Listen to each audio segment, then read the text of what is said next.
Olá, você está no Pérolas Book e estamos ouvindo o livro Eu e Minha Boca Grande, da Joyce Meyer. Capítulo 11. Palavras irritadas e impacientes causam problemas. Longe de vós toda a amargura e cólera e ira e gritaria e blasfêmias e bem assim toda a malícia. Efésios 4:31. Cada palavra desse versículo identifica as causas dos nossos problemas: ira, paixão, raiva, temperamento difícil, ressentimento, ódio, animosidade, gritaria, briga, contenda, polêmica, blasfêmia, maledicência, linguagem abusiva ou difamação, malícia, rancor, má vontade ou torpeza de qualquer tipo. Que lista! Quais dessas coisas são os maiores problemas para você? No meu caso era raiva e temperamento ruim. Eu tinha um temperamento terrível, mas não tenho mais. No entanto, o mais difícil de superar e tratar foi a minha tendência em ser áspera e dura. Foi uma luta para renunciar a isso e aprender a me tornar mansa. Se o Senhor pôde fazer um milagre nessa área por mim, Ele pode fazer por você também. Você e eu não temos de ter temperamentos ruins. Não temos de ficar loucos toda vez que alguma coisa não acontece do nosso jeito. Temos a capacidade no Espírito Santo de ser ajustados e adaptados. Romanos 12:16. Tardio para falar e tardio para se irar. Sabeis estas coisas, meus amados irmãos. Todo homem, pois, seja pronto para ouvir, tardio para falar, tardio para se irar. Tiago 1:19. Tiago nos diz para ser prontos para ouvir, mas tardios para falar, ofender e nos irar. Desses, o mais importante e quase sempre a parte mais difícil é ser tardio para falar. Ao soltar a língua, outras coisas começarão a se soltar com ela. Ficamos contrariados quando planejamos algo e aparece alguma coisa para nos atrapalhar. Quando acontece isso comigo, aprendi a respirar fundo, fechar a boca por 1 minuto, controlar-me e então seguir em frente. Digo: tudo bem, Senhor. Com a sua ajuda posso fazer isso. Não tenho de ter tudo do meu jeito. De acordo com Romanos 12, posso me adaptar. Posso mudar meus planos. De todo jeito, meus planos foram mudados, então eu também posso deixar o barco correr. Deixe o barco correr. Para mim, deixar o barco correr tem duplo sentido, por causa de um incidente que acontecia com frequência quando meus filhos eram pequenos. Parecia-me que toda vez que nos assentávamos para uma refeição, alguém derramava um copo de leite. Sempre que acontecia, o diabo usava isso para me perturbar. Imediatamente eu ficava com raiva. Não acredito! Olha o que você fez! Passei a tarde toda arrumando o jantar e você acaba de estragá-lo. Mas não era a minha família que estava estragando as refeições, era outra pessoa. E não era Satanás. Eu achava que o problema era o leite derramado, mas na verdade era eu. Naquele tempo tomávamos nossas refeições usando muitos pratos e talheres. Quando o leite derramava, escorria por debaixo de todos aqueles pratos e talheres e seguia direto para a fenda, no tampo da mesa em que ela é expandida. Na verdade, eu achava que o diabo projetava esse tipo de mesa com fendas só para me deixar louca. Hoje entendo que foi Deus quem a projetou daquela forma, pelo menos a minha, para ajudar a crucificar o espírito impaciente em mim. O que mais me incomodava quando o leite derramava era que escorria pelos pés da mesa e de todos. Tinha de abrir a mesa, limpar a fenda, onde normalmente havia muita sujeira acumulada, o que fazia uma grande lambança, e me ajoelhar e engatinhar para baixo da mesa para limpá-la e limpar o chão. Nossos filhos eram pequenos, por isso a cena do leite derramado virou rotina.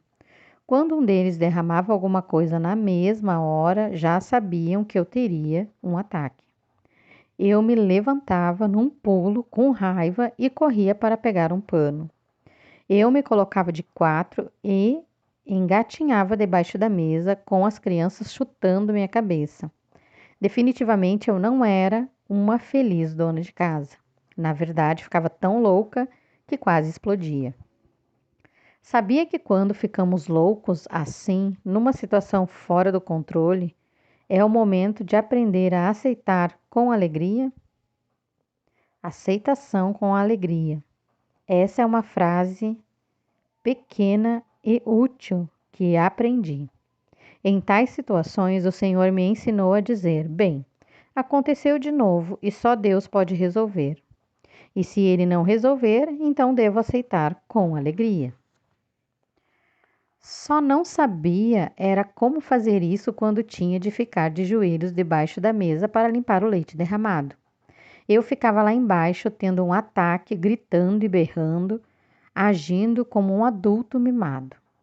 Durante uma dessas cenas, o Espírito Santo falou comigo enquanto estava bem debaixo da mesa.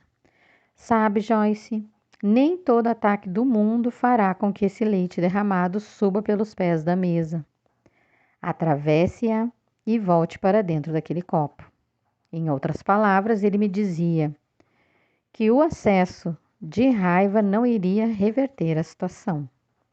Essa é uma dentre várias lições que desejo compartilhar com você nesse capítulo.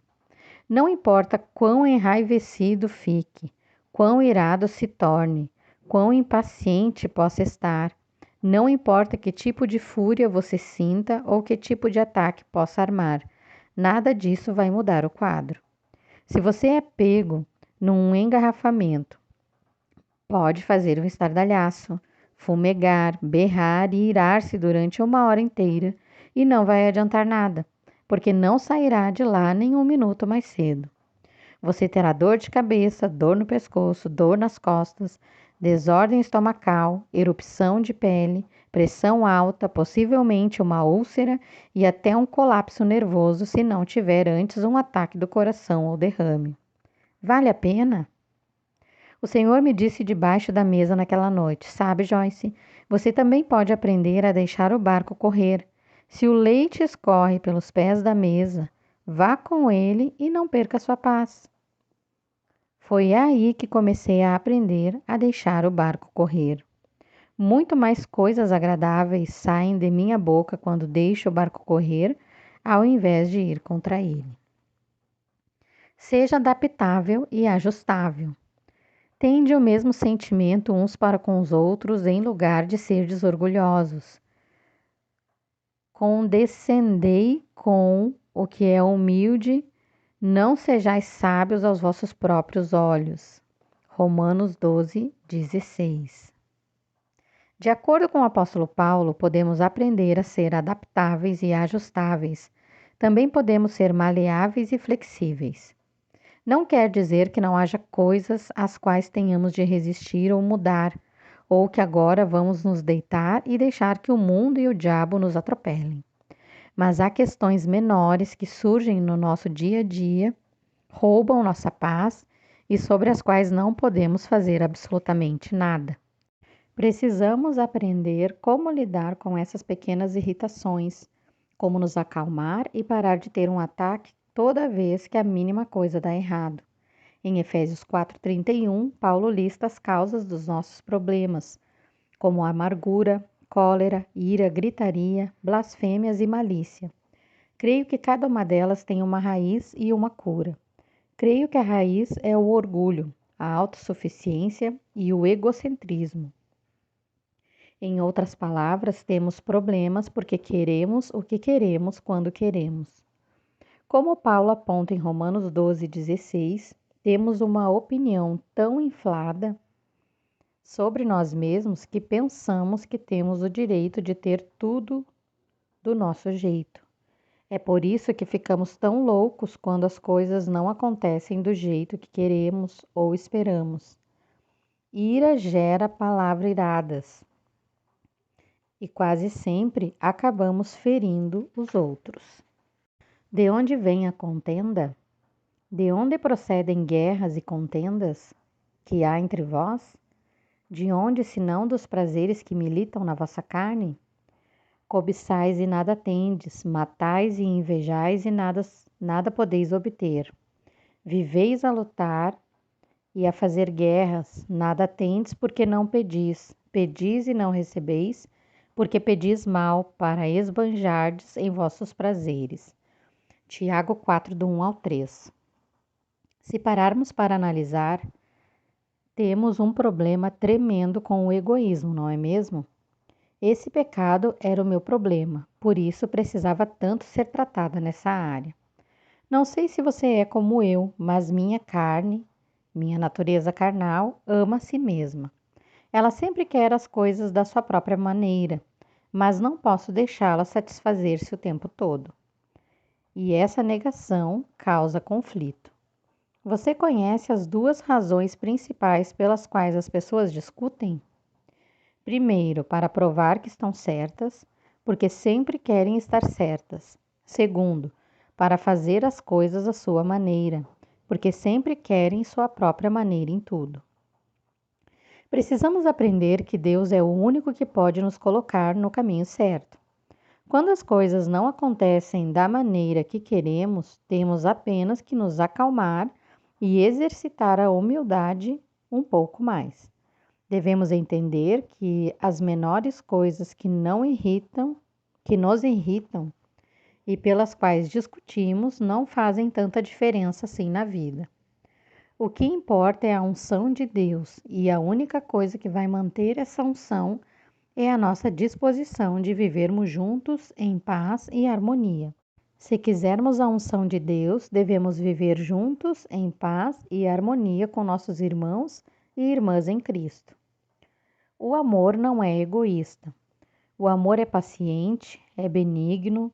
O amor não arde em ciúmes, não se ufana, não se ensoberbece. Não se conduz inconvenientemente, não procura os seus interesses, não se exaspera, não se ressente do mal. 1 Coríntios 13, do 4 ao 5. A solução para o problema da discussão é o amor. Temos de aprender a amar a paz e a harmonia com todo o nosso ser. Temos que amá-las tanto a ponto de preferi-las a estar certos ou fazer as coisas do nosso jeito. Isso é o que Paulo quis dizer quando declarou: dia após dia morro. 1 Coríntios 15, 31. Morrer para nós mesmos é algo que você e eu temos de praticar diariamente para ter paz e harmonia.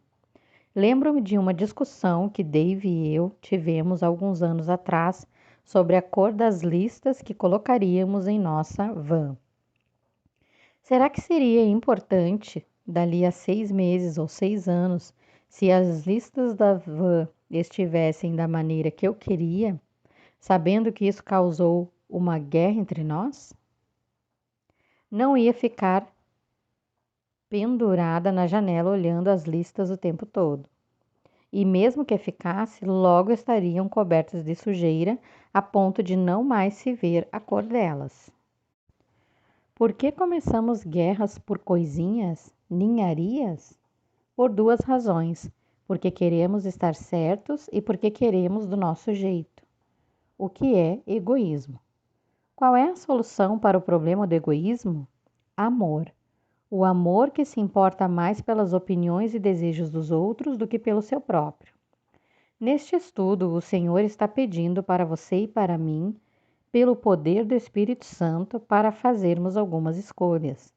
Devemos escolher subir mais alto, desistir de tentar ter tudo do nosso jeito o tempo todo e lembrar que o que quer que esteja em nosso coração sai da nossa boca. Mateus 12, 34.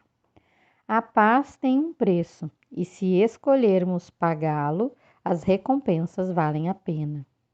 Segui a paz, porque o reino de Deus não é comida nem bebida, mas justiça e paz e alegria no Espírito Santo. Aquele que deste modo serve a Cristo é agradável a Deus e aprovado pelos homens. Assim, pois, seguimos as coisas da paz e também as da edificação de uns para com os outros. Romanos 14, do 17 ao 19.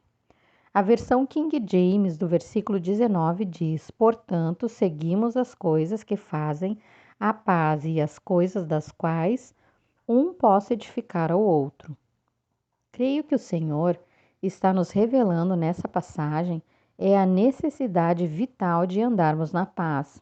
De acordo com Efésios 6,15, a paz é parte da armadura de Deus com a qual devemos nos cingir.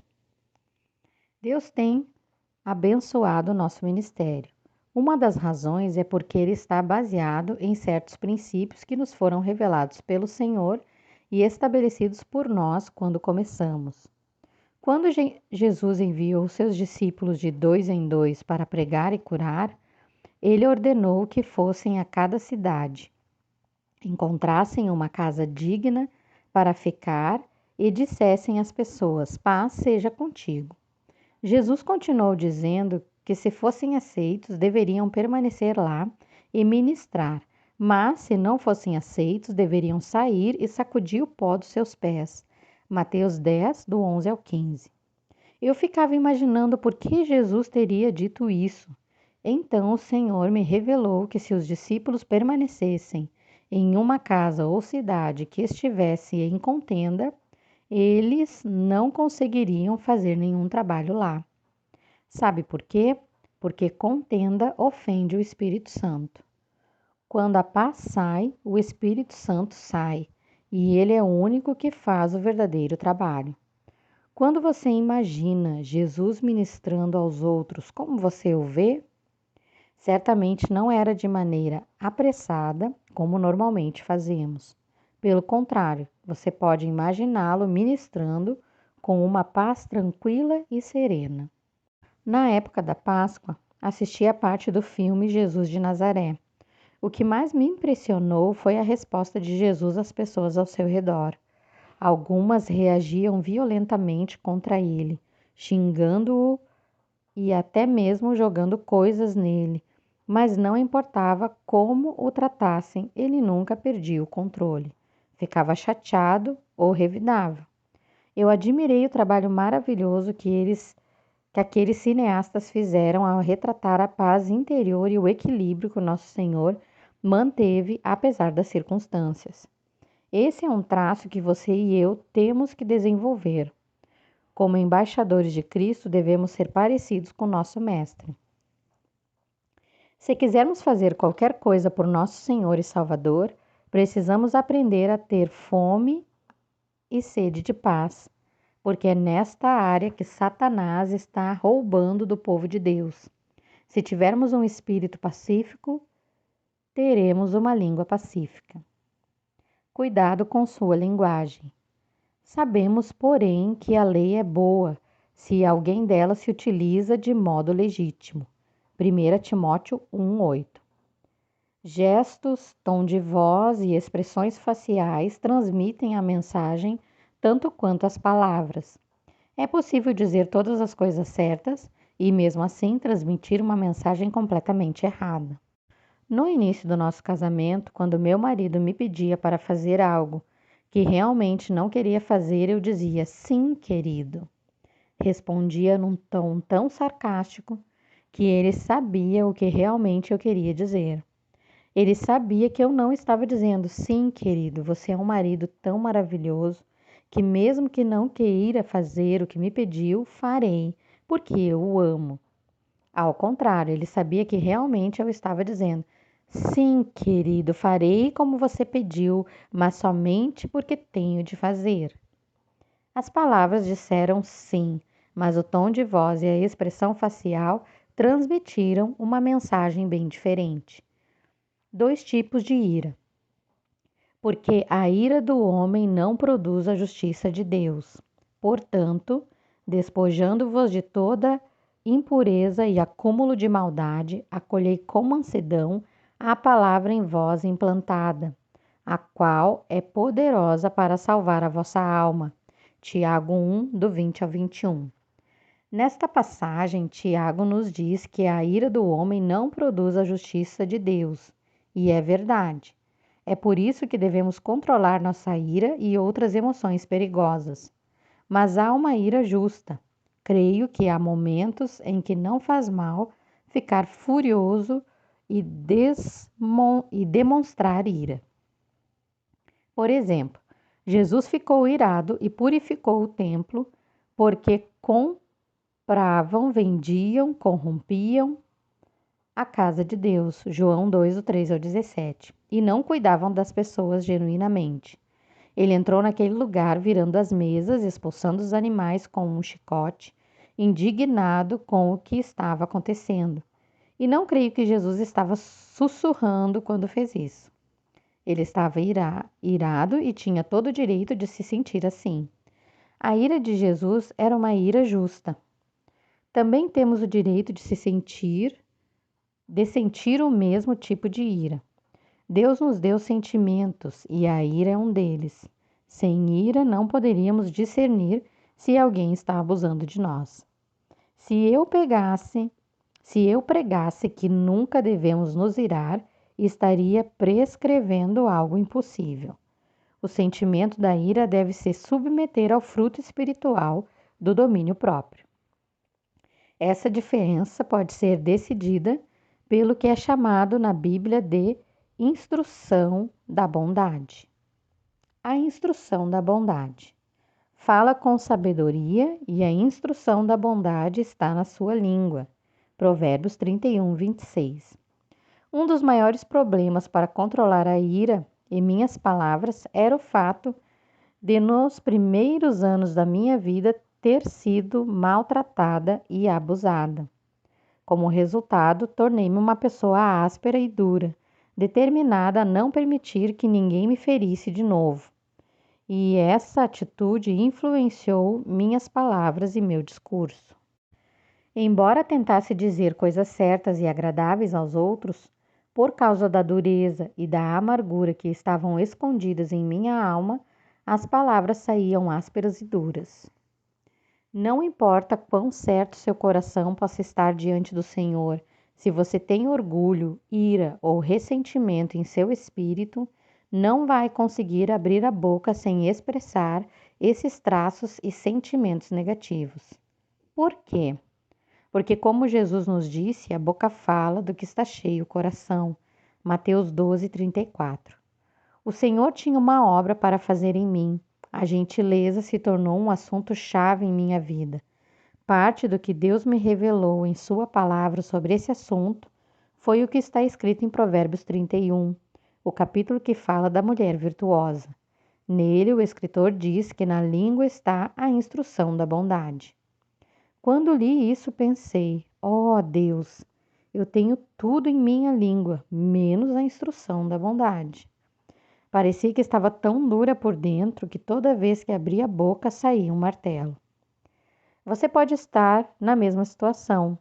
Pode ter sido maltratado e abusado como eu, e por isso esteja cheio de ódio, ressentimento, desconfiança, ira e hostilidade.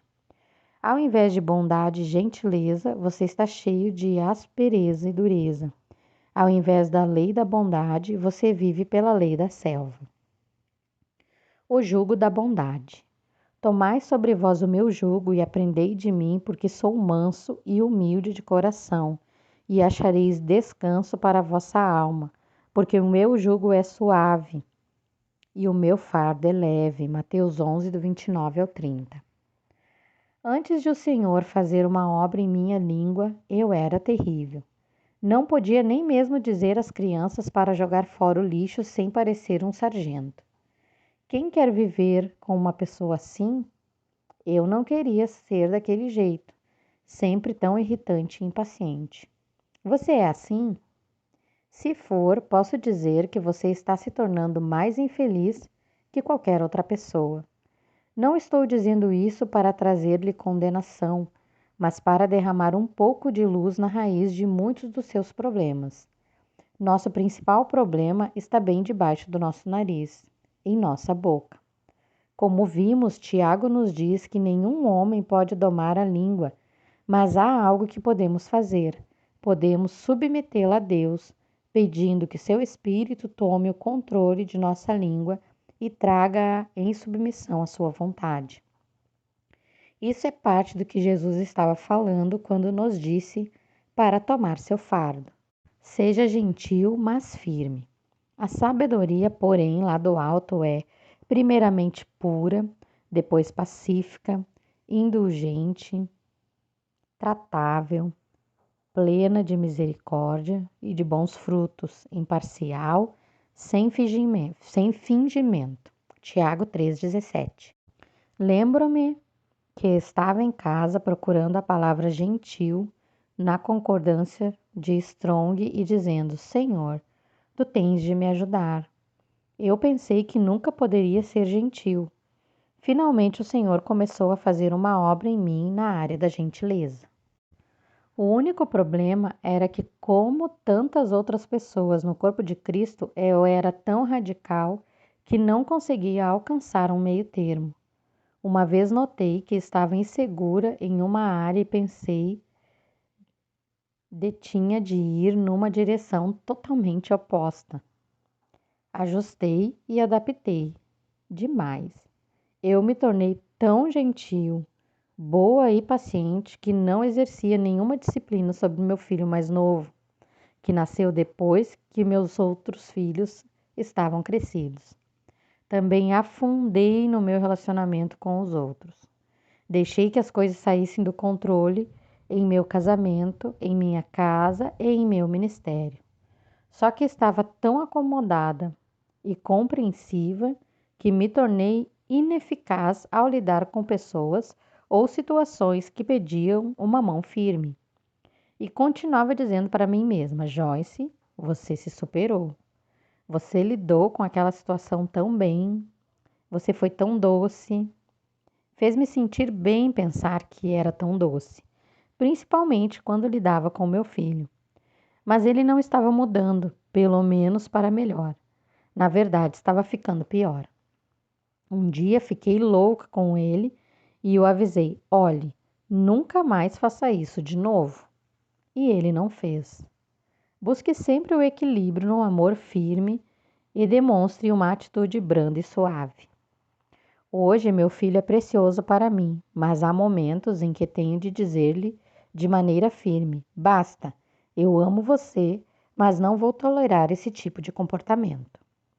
Aprendi com minhas experiências que um extremo é tão ruim quanto o outro. O que devemos aprender em tudo isso é o equilíbrio. Se por um lado não podemos ser ásperos e duros, por outro, não devemos ser fracos e excessivamente suaves.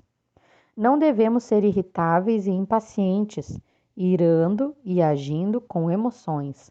Tampouco ser tão mansos a ponto de nos tornarmos capachos e muros de lamentação dos que querem levar vantagem sobre nós.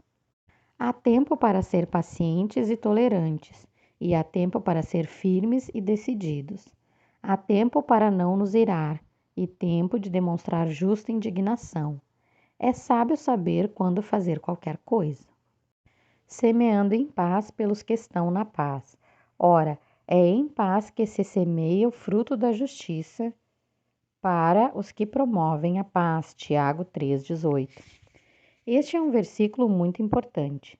Você sabe por que Satanás tenta nos deixar preocupados antes de irmos à igreja? E por que ele tenta de tudo para deixar o pregador preocupado antes que ele suba no púlpito? Porque o diabo não quer que nos reunamos em uma atitude de paz. Ele sabe que se estivermos perturbados, as palavras que ouvirmos não nos atingirão, elas não criarão raízes. Nossas palavras deveriam carregar vida e não tumulto. Esse versículo diz que a colheita da justiça é o fruto da semente semeada em paz por aqueles que trabalham e promovem a paz em si mesmos e nos outros. Não me admira o Senhor ter me dito para não tentar promover a paz na vida dos outros sem antes tirar a contenda da minha vida. Já imaginou por que você ouve uma mensagem pregada por pessoas diferentes em momentos diferentes e não tem nenhum efeito e de repente você ouve a mesma mensagem e ela tem um grande significado para você? É por causa da unção que está na mensagem. Quando é pregada por alguém que semeia semente enquanto vive em paz, alguém que não tem contenda em sua vida. Isso não significa que o pregador seja perfeito. Para que a palavra do Senhor crie raízes, deve ser semeada num solo de paz, por alguém que esteja andando em paz.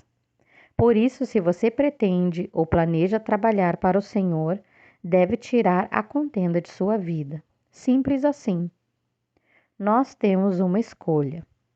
Escolhei hoje. Josué 24:15. O diabo tenta de todas as formas nos deixar preocupados e realmente consegue, mas não é porque ele nos força, é porque nós escolhemos. A escolha é sempre nossa. Você sabia que a maneira como reagimos em cada situação é uma escolha? Cada um de nós tem atitudes. Atitudes produzem respostas para situações. Nós respondemos o dia todo, todos os dias, mas nem sempre da mesma forma. Porque duas pessoas diferentes podem estar no mesmo engarrafamento e uma reagir de um jeito e a outra reagir de forma completamente diferente. É por causa de suas atitudes diferentes que as levam a fazer escolhas diferentes. É por isso que algumas vezes podemos falar alguma coisa para duas pessoas diferentes e uma delas ficará perturbada e ofendida, enquanto a outra não se importará nem um pouco. Tem uma personalidade muito franca. Algumas pessoas gostam disso e outras não. Uma pessoa pode pensar que o que acabei de dizer é maravilhoso, enquanto outra pode achar que é terrível. Por quê? Porque uma pode ser segura e a outra insegura. Da mesma forma, você e eu temos uma escolha sobre as reações em várias situações da vida. Mas, Joyce, isso não pode ser tão simples quanto fazer uma escolha. Como você diz, as pessoas são diferentes e, portanto, elas têm maneiras diferentes de perceber, de experimentar e de se relacionar com as influências exteriores. Sim, eu sei que temos um perfil psicológico diferente e cada um de nós foi exposto a experiências diferentes na vida que nos formaram e moldaram de formas diferentes. Sei que a maioria de nós carrega mágoas e outros tipos de feridas mentais, emocionais e espirituais e que não há dois de nós exatamente iguais. Mas a verdade é que, independentemente de nossas diferenças, temos o poder de fazer uma escolha sobre como vamos responder às situações e circunstâncias externas. Nossas feridas e dores passadas podem fazer com que tenhamos reações negativas, mas superamos essas respostas negativas aprendendo a palavra de Deus e escolhendo agir de acordo com ela em vez de reagir às circunstâncias. Deus nos criou com o livre-arbítrio, com a capacidade e a liberdade de tomar nossas próprias decisões. Acho que a palavra de Deus está compartilhando conosco em nosso tempo é a mesma que ele falou aos filhos de Israel nos dias de Josué. Escolhei hoje, Josué 24:15.